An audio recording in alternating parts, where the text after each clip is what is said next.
జీవన తరంగాలు, ఇవే ఇవే జీవన తరంగాలు, జీవన తరంగాలు.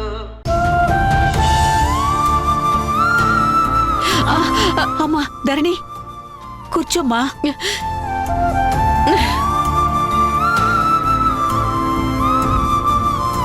బాధపడకమ్మా. దేవిక వాళ్ల పెళ్లి కళ్ళారా చూసి సంతోషంతో కడుపు నింపుకుందామని నువ్వు అనుకున్నావు. కానీ విధి దేవికని కటకటాల పాలు చేసింది, మనల్ని శోక సంద్రంలో ముంచేసింది. ఈ పెళ్లి పనుల్లో పడి అటు దేవిక ఇటు నువ్వు ఆకలిని అన్నంతో కాకుండా కన్నీళ్లతో కడుపు నింపుకుని చంపేశారు. కన్నబిడ్డలిద్దరూ ఉపవాసాలతో ఉంటే చూడలేక నా కడుపు తరుక్కుపోతుంది. జైల్లో ఉన్న బిడ్డని ఎలాగో తినమని చెప్పలేని దౌర్భాగ్యవతిని కనీసం కళ్ళ ముందైనా నువ్వైనా భోంచెయ్యమ్మా ధరణి. కళ్ళ ముందున్నాను కాబట్టి భోజనం చేయమని అడిగావు, కానీ అక్కడ దేవికని తిన్నావా అని అడిగే దిక్కు కూడా లేకుండా పోయిందమ్మా.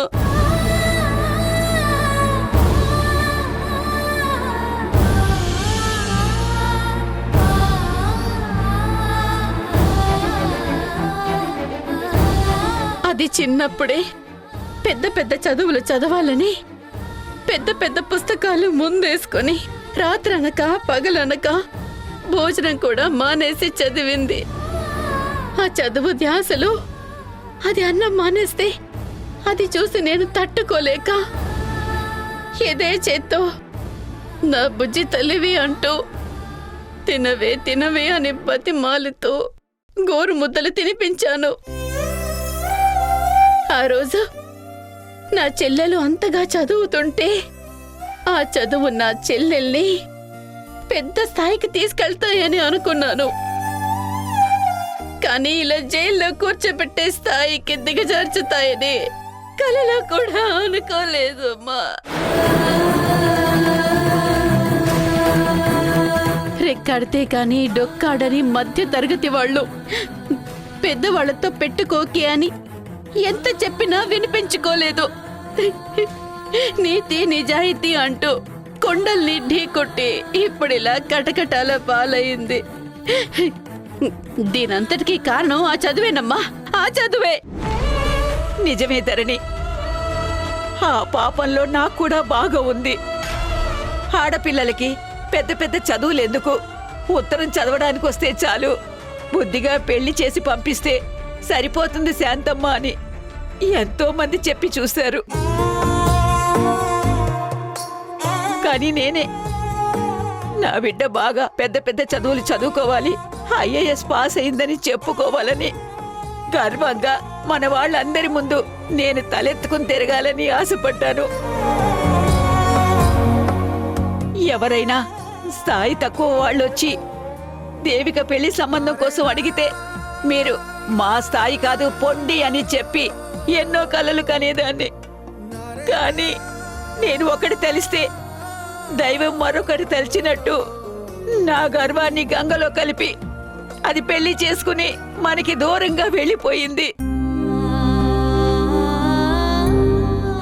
ఆ విషయం తెలియగానే నా బిడ్డ నాకు దూరంగా వెళ్ళడానికి కారణం నేను చదివించిన చదివే అని తెలిసి కుమిలి కుమిలి ఏడ్చాను. ఇప్పుడు కూడా అదే చదువు ఇంకొకసారి నన్ను వెక్కిరించి నా బిడ్డని ఊచలు లెక్క పెట్టేలా చేసింది. ఆ చదివే నా బిడ్డకి శాపమయ్యింది, నాకు కడుపు కోత మిగిల్చింది. ఊరుకోమ్మా, బాధపడకు. బ్రహ్మ రాసిన రాతని అమ్మైనా చెరపలేదని అంటారు. మరి దేవిక విషయంలో నువ్వు చేసిన తప్పే ఉంది చెప్పు, బాధపడకు. 3 ముళ్ళు వేసుకొని భర్తతో సంతోషంగా గడపాల్సిన దేవిక అక్కడ ఒంటరిగా ఉండడాన్ని నేను భరించలేకపోతున్నాను. నా ప్రాణం పోతున్నంత నొప్పిగా ఉందమ్మా. నా చెల్లెలు నాకు దూరంగా ఉంటే నాకు శ్వాస సరిగా ఆడట్లేదమ్మా. నీ చెల్లెలు ఒంటరిగా అక్కడ ఉపవాసాలు చేస్తుంటే నువ్వు మాత్రం అందరితో కలిసి ఇంట్లో ఎలా ఉండగలుగుతున్నావు? నీ చెల్లెల దగ్గరికి వెళ్లకుండా ఇక్కడే ఉంటావా? నువ్వొక తోడబుట్టిన దానివేనా అని నా మనస్సాక్షి నన్ను శూలల్లాంటి ప్రశ్నలతో నా గుండెని తూట్లు పొడుస్తుందమ్మా. అసలే దేవికకి ఆరోగ్యం సరిగా లేదు. టైంకి తిని టాబ్లెట్స్ వేసుకోవాలి. తనకి జరిగిన అవమానానికి పచ్చి మంచి నీళ్లు కూడా ముట్టుకొని ఉండదు. పదమ్మా, దేవికకి భోజనం తీసుకెళ్దాము. అలాగే ధరణి, కీర్తిని కూడా రెడీ అవ్వమని చెప్తాను. వద్దమ్మా, ఈ విషయంలో కీర్తిని దూరం పెట్టడమే మంచిది. మనిద్దరమే వెళ్దాం. సరే రా.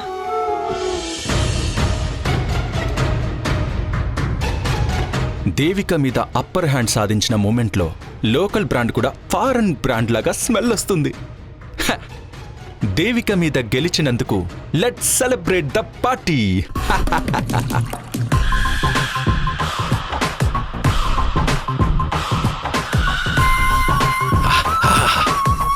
ఒక్క సిప్పుకే ఒంట్లో నరాలన్నీ జివ్వుమన్నాయి. హా అంటాయి. ఎందుకనవు?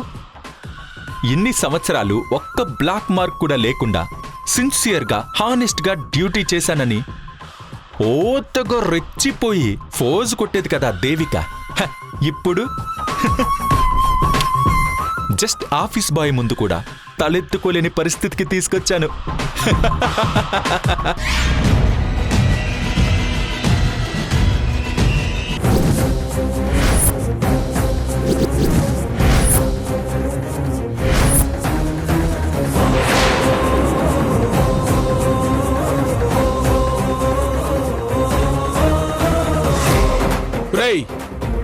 ఎప్పటి నుంచో నీ మీద ఉన్న అనుమానం నిజమైందిరా. అన్నగారు, నువ్వు ఒక ఫ్రాడ్ గాడివి. దేవికను నమ్మించి గొంతుకొచ్చావు. దేవికి వెన్నంటే ఉండి వెన్నుపోటు పొడుస్తున్నావు. గొర్రె కసాయి వాణ్ణి నమ్మినట్టు దేవిక నిన్ను నమ్మిందిరా. దేవికని జైలుకు పంపించి నువ్వు ఇక్కడ మందు కొడుతూ ఎంజాయ్ చేస్తావంట్రా. నిన్ను అన్నయ్య నన్ను వదలండి అన్నయ్య, వదలండి. ఏంటి మీరనేది? నేను దేవికకి ద్రోహం చేస్తున్నానా? మీరు పొరపాటు పడుతున్నారన్నయ్య. నోరు మీరా కుక్క. మనిషి మొహాన్ని చూసి వాడు ఎలాంటి వాడో అంచనా వేయగల కెపాసిటీ ఉన్నోనిరా. నీ మొహం చూసినప్పుడే నువ్వు ఒక పెద్ద జాదుగాళ్లా ఉన్నావని అనిపించింది. ఆ అనుమానంతోనే నీ మీద ఓ కన్నేశాను. ఎప్పుడెప్పుడు దొరుకుతావా అని, ఎప్పుడెప్పుడు నీ నిజ స్వరూపం బయట పెడదామా అని కాచుకుని కూర్చున్నాన్రా. ఇన్నాళ్లకు దొరికావు. అన్నయ్య, మీకేమైనా పిచ్చి పెట్టిందా? నన్ను అనుమానిస్తున్నారండి. రై, నిజం చెప్పరా. బ్రీఫ్ కేసు ఇంట్లో పెట్టి దేవికని జైలుకు పంపించింది నువ్వే కదూ? చెప్పరా, నిజం చెప్పరా. వదలండి అన్నయ్య, వదలండి. ఒక్కసారి నేను చెప్పేది వినండి. ప్రమాణపూర్తిగా చెప్తున్నాను. మీరు నన్ను అపార్థం చేసుకొని అనుమానించారు. కానీ మీరన్న మాటల్లో ఎలాంటి నిజం లేదు. దేవికకి వెన్నుపోటు పొడుస్తానని అన్నారే, అది నేను భరించలేనన్నయ్య. ఆ మాట వింటేనే నాకు వెన్నులో వణుకు పుడుతుంది. నాకు భయమేస్తుందన్నయ్య. ఇలా ఎమోషనల్ గా మాట్లాడితే వదిలేస్తాననుకున్నావా? ప్లీజ్ నా మాట వినండి. నా దేవిక నేనెందుకు జైలుకి పంపిస్తాను? కలలో కూడా అలా ఊహించను. జైల్లో ఉన్న దేవికని విడిపించాలని బెయిల్ కోసం ఎంతో ట్రై చేశాను. దేవికను విడిపించమని ఎంతో మంది కాళ్ళు పట్టుకుని బ్రతిమాలాను. కానీ బెయిల్ రావడం ఇంకా లేట్ అయ్యేలా ఉంది. నా దేవిక ఇంటికి రావడం ఇంకా లేట్ అవుతుందన్న బాధతో నేను మందు తాగుతున్నానన్నయ్య.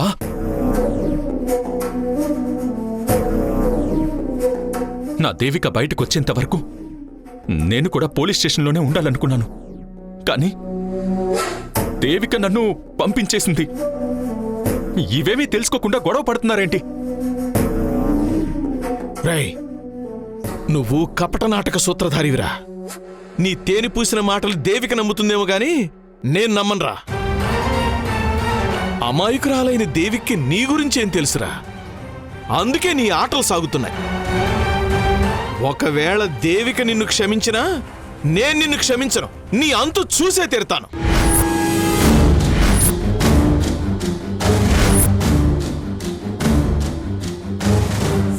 పచ్చకామెర్లో వచ్చిన వాడికి లోకమంతా పచ్చగానే కనిపిస్తున్నట్టు అనుమానంతో ఉన్న మీకు అందరూ దొంగల్లాగే కనిపిస్తారా? మీరు నన్ను అనడం కాదు, నాకు కూడా మీ క్యారెక్టర్ తెలుసు కాబట్టి మీ మీద నాకు డౌట్గా ఉంది.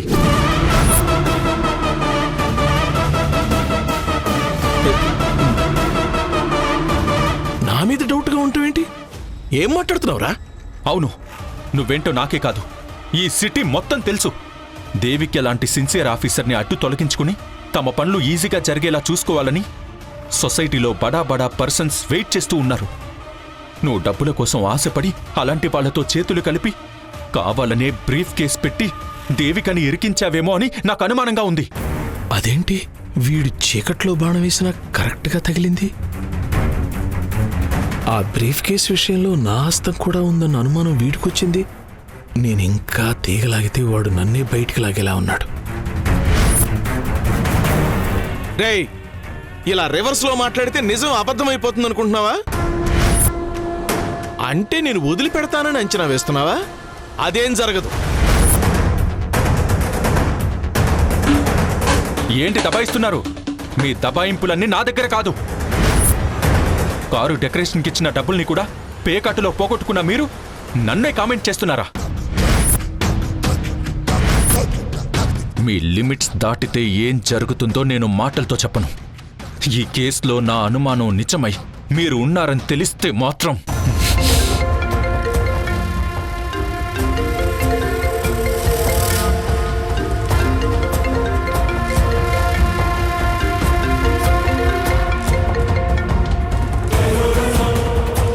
వీడు నిజంగానే కూపిలాగితే కీర్తిగాజులు బయటకొస్తాయి. తన జీవితం చిక్కుల్లో పడుతుంది. ఈ విషయంలో ఇకపై కళ్యాణ్ టచ్ చేయకూడదు.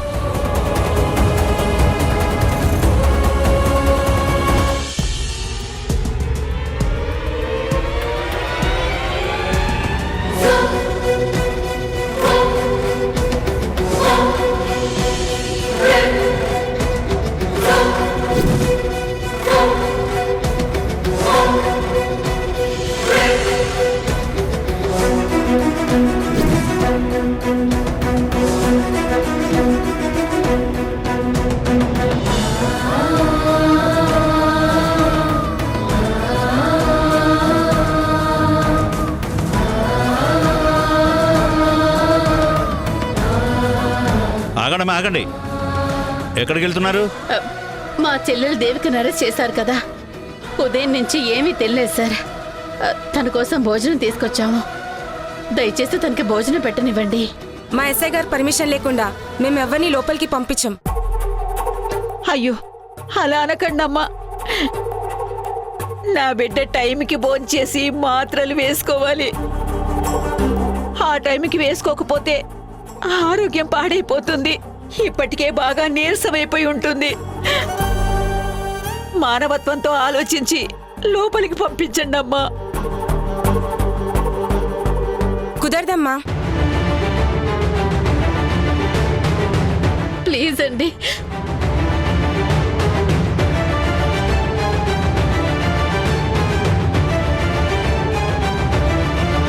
అక్క, అమ్మా, ఈ టైంలో మీరెందుకు వచ్చారు? నాకేం భోజనం వద్దు, మీరింటికి వెళ్ళిపోండి. ఒక్కసారి పంపించండి. చూడండి, మీరు ఎంత బ్రతిమాలినా ప్రయోజనం లేదు. ఎస్ఐ గారు బయటికి వెళ్లారు. ఆయన వచ్చి పర్మిషన్ ఇస్తే తప్ప మీరు లోపలికి వెళ్ళడానికి వీల్లేదు. ఇది రూల్ అమ్మా, అర్థం చేసుకోండి. 10 నిమిషాలు టైం ఇవ్వండి చాలు. మా చెల్లికి భోజనం పెట్టేసి వచ్చేస్తాం. ఆకలికి తట్టుకోలేదు. కొంచెం మా బాధను అర్థం చేసుకోండి. నీకు పుణ్యం ఉంటుందమ్మా, లోపలికి వెళ్ళనీయమ్మా. ఇప్పుడు మిమ్మల్ని లోపలికి పంపిస్తే నా ఉద్యోగం పోతుంది. నేను రోడ్డున పడిపోతాను. మీరే నన్ను అర్థం చేసుకోండి. ఆ దేవిక గారు మీకేమైనా కావచ్చు. ఆమె స్థాయి ఏదైనా కావచ్చు, అవన్నీ మాకు లెక్కలోకి రావు. ఇప్పుడు మా కస్టడీలో ఉన్నారు కాబట్టి ఖైదీ కిందే చూస్తాము. బయట నుంచి తెచ్చిన క్యారేజ్ ఖైదీకి పెట్టడానికి పర్మిషన్ లేదు. బిడ్డ ఆకలితో ఉంటే ఈ తల్లి గుండె తట్టుకోలేదమ్మా.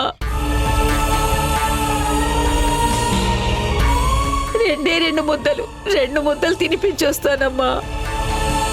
కొంచెం ఎంగిలి పడితే తన మనసు నిబ్బరంగా ఉంటుంది.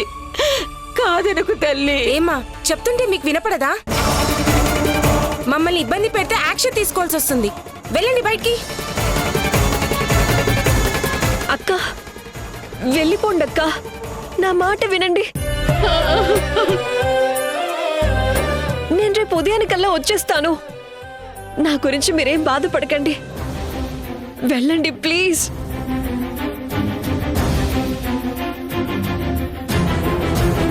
మీ ఎస్ఐ గారు వచ్చేంత వరకు మేమిక్కడే ఉంటాం. సరే మీ ఇష్టం. ఎస్ఐ గారు వచ్చే వరకు అదిగో బయట వెయిట్ చేయండి. ఆయన వచ్చాక అడిగి చూస్తాం. ఆయన ఒప్పుకుంటే భోజనం పెట్టచ్చు, లేదంటే తిరిగి వెళ్ళిపోవాల్సి వస్తుంది. అలాగే అమ్మా, మిమ్మల్ని ఇబ్బంది పెట్టాం. మేము అక్కడే ఉంటాం. పదమ్మా. అమ్మా వద్దమ్మా, ప్లీజ్ వెళ్ళిపోండి.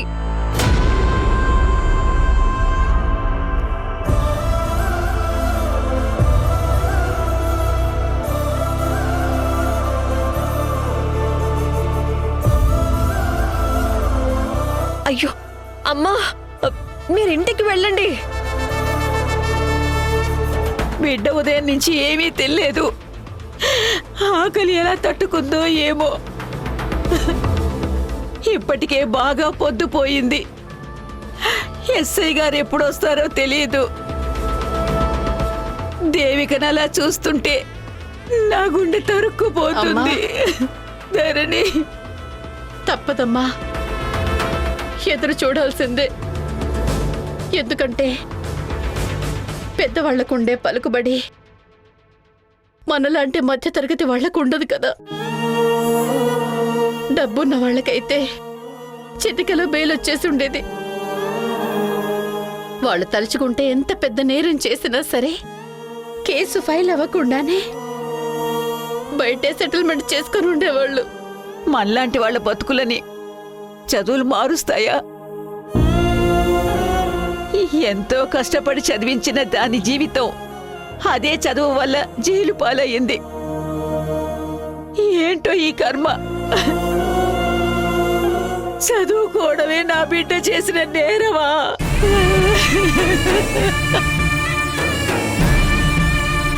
పేదవాళ్ళకి కష్టం వస్తే మన కోసం ఎవరూ రారమ్మా. ఈ కాలంలో చదువు ఉంటే సరిపోదు, డబ్బు కూడా ఉండాలి. అంతకు మించి 10 మందిలో మన మాటకు విలువ ఉండాలి. అప్పుడే ఈ ప్రపంచం మనకి దాసోహం అంటూ నిలబడుతుంది. కానీ ఇవన్నీ కనీసం కల కనడానికి కూడా అర్హత లేని మధ్యతరగతి చితికిన బతుకులమ్మా మనవి. పలుకుబడి సంపాదించుకోలేము, ఓటమిని ఒప్పుకోలేము. తప్పదు. ఎస్ఐ గారు వచ్చేంత వరకు ఎదురు చూద్దాం. అమ్మా, అసలే నీ ఆరోగ్యం బాలేదు. నువ్వైనా కొంచెం భోంచేయమ్మా. వద్దమ్మా, కళ్ళెదురుగా నా బిడ్డ పస్తులుంటే నన్ను ఎలా కడుపు నింపుకోమంటావు? వద్దు, అది తిన్నాకే తింటాను.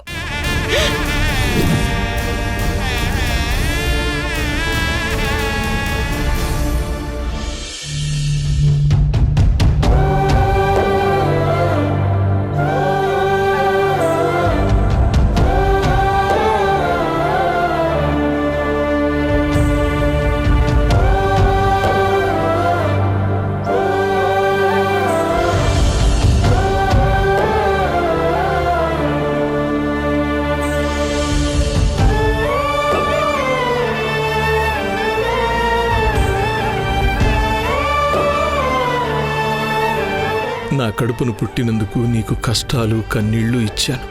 ఈ తండ్రి చేసిన తప్పుల్ని కప్పిపుచ్చాలనే ప్రయత్నంలో నువ్వు అవమానాలు పడుతున్నావు. ఏ జన్మలో ఏ పాపం చేసుకున్నావు? నా కడుపును పుట్టి నరకాన్ని చూస్తున్నావు తల్లి. నన్ను క్షమించమ్మా, క్షమించు.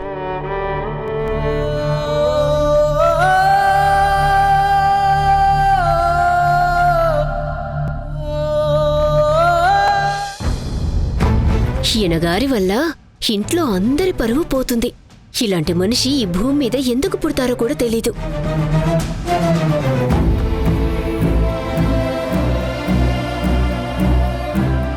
మావయ్య, చెప్పమ్మా. నేను ఒక ఆడపిల్లని.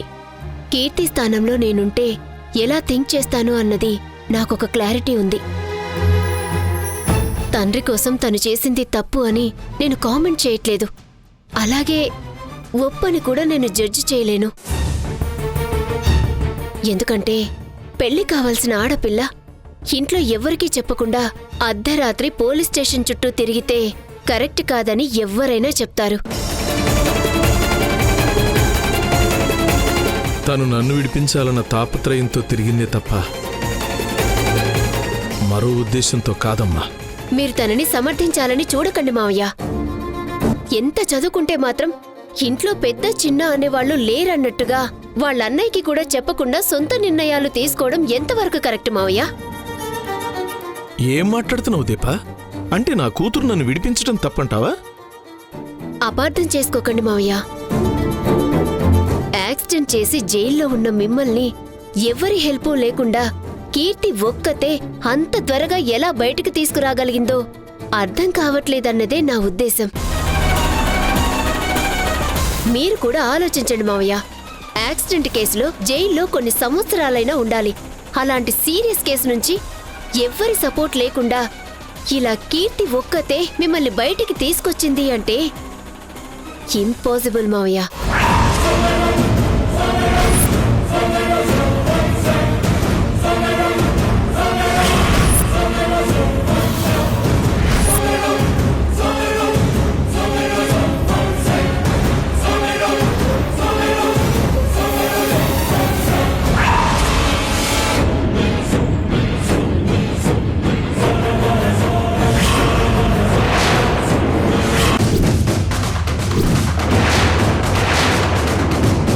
గాజుల్ని ఎక్కడో చూసినట్టుగా ఉందే. దేవికకి ఆ గాజుల కీర్తివని తెలిసిపోతే ఆ బ్యాంగిల్స్ ని నాకు బాగా ఎక్కడో చూసినట్టుగా గుర్తొస్తుంది. మీరు నిర్దోషని తేలితే బయటకు వెళ్తారు. మీరు దోషాన్ని తేలితే 10 ఏళ్ల జైలు శిక్ష పడుతుంది.